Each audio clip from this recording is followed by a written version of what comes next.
A long time has now passed. Ibrahim alayhi salam, staunch in his faith, a strong believer, a Khalilur Rahman, he is now a prophet of Allah subhanahu wa ta'ala. But something that Ibrahim does on behalf of many of us, and it is something that needs to be put to clarity, is when Allah subhanahu wa ta'ala tells us about him, وَإِذْ قَالَ إِبْرَاهِيمُ رَبِّ أَرِنِي كَيْفَ تُحْيِي الْمَوْتَى. O Lord, show me how you bring the dead back to life. And Allah subhanahu wa ta'ala asks a question to Ibrahim alayhi salam. أَوَلَمْ تُؤْمِنْ. Are you doing this because you do not believe?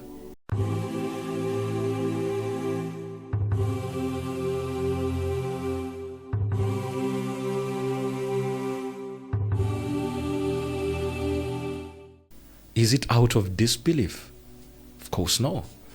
The Ibrahim we've seen throughout the previous episodes is not Ibrahim of disbelief. He's Ibrahim of belief. And so he says, no, I actually believe. وَلَكِنْ لِيَطْمَئِنَّ قَلْبِي. I want to put my heart at ease. Ibrahim alayhi salam asked this question on all of our behalf because he was talking to Allah subhanahu wa ta'ala. And this proves that belief can coexist with the pursuit for clarity. If you want something to be clear, it does not mean you are a disbeliever. And now let me put this to our perspective. We do have questions that we are not going to ask Allah because we don't have direct communication between us and Allah that is back and forth. Now what happens here is we have people in our communities, our spiritual leaders, religious leaders, people who are supposed to be bridging the gap between us and Allah, taking us closer to Allah. They are more knowledgeable about the path to Allah than ourselves.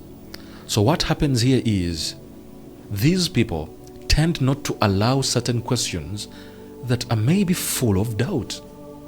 The questions that maybe are problematic to themselves. The questions that they themselves look at from their own paradigm and think that if I think of this, this is kufr, and so they attribute it to the questioner, to the one asking. And the humble appeal here is, we are trying to borrow a leaf from Ibrahim alayhi salam. And Ibrahim alayhi salam is asking Allah a question that apparently it appears as if it is rooted from unbelief. And so Allah asks him, do you ask because you don't believe?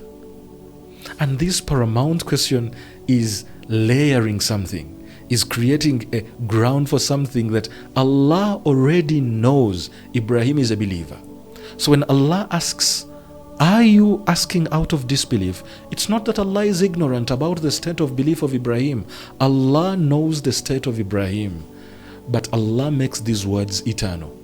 He wants me and you to listen clearly that the father of prophets, the grandfather of prophets, the chief of believers is seeking for clarity.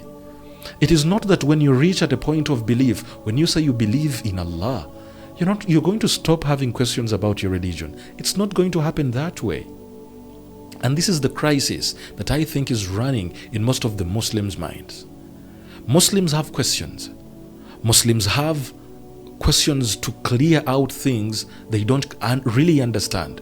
And what happens when we keep on dismissing the questions, when we keep on telling them, you are not supposed to be asking this question because it is problematic. No, it is problematic from your paradigm. It is not problematic from their point of view. They are asking to seek for clarity. It's not that they don't believe, just like Ibrahim alayhi salam. So we are supposed to create ground for these questions to come. As a leader, as a community leader who is borrowing a leaf from Ibrahim alayhi salam, there is no Allah who is going to talk back to a person who is having those questions. These people have access to you as the leaders of these communities, the religious leaders of these communities, and these questions are supposed to be coming to us, and we are not supposed to dismiss them on the basis of these questions are problematic. And I reiterate, they are problematic to you and they are not problematic to them because they are in doubt. They are seeking for clarity.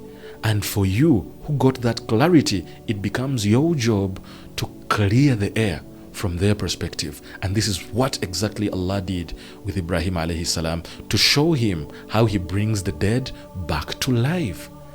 We are not supposed to dismiss people's questions, especially when they are about belief, because the doubts they have, when they grow up, layer by layer by layer, this is when we are going to have people who we call Muslim, and they are hollow from the inside.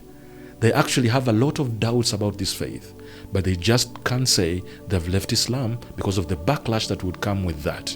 And we don't want that. We want people who are in the religion of Islam with clarity and with the sense of belief that I did not inherit this. I understand this, and this is why I am here, and I can easily pass it on to someone else. Because the path that leads to yaqeen, the path that leads to clarity, the path that leads to Allah is sometimes not linear. And it is important for us to know that we are supposed to help one another to reach that path. And Allah does not criticize the people who come asking with honesty. So when we come asking out of honesty, we are honestly seeking to clear the doubts we are having. You are the people that Allah welcomes, and your questions are actually not problematic to Allah, even when our scholars tend to call them problematic.